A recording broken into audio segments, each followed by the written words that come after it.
Friends, వర్షాకాలం అయితే వచ్చింది కదా. ఇంకా వర్షాకాలం వస్తే నాకైతే చుక్కలే కనబడితే ఎండాకాలం వస్తే ఉబ్బరానికి చచ్చిపోతా. ఈ వర్షాకాలం వస్తే కాలు మొత్తం అయితే నానింది.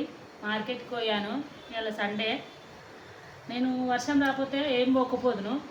జస్ట్ ఇట్లా నేను కొంచెం దూరం పోయినా ఫుల్ వర్షం అయితే కొట్టింది. కాలు అయితే మొత్తం నానిపోయింది. అసలు ఇది నానొద్దనమాట. ఏం చేయాలి ఫ్రెండ్స్, ఇన్ని బాధలు ఉంటాయి. చేసుకుంటే ఒక బాధ, పని చేసుకోకపోతే ఒక బాధ. ఏం చేయాలి? అందరు అనుకుంటారు ఈమెకేంది అంటారు కదా. యోగిట్టుంటాయి నా బాధలు.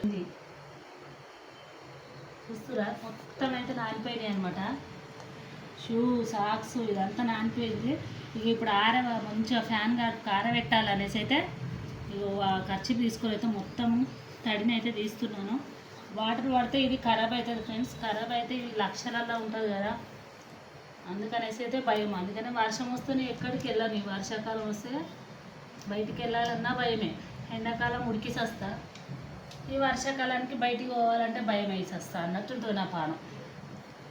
ఓకేనా మరి, ఇట్లా ఉంటుంది. ఏం చేద్దాం, నా బాధ. ఓకేనా, బాయ్ మరి.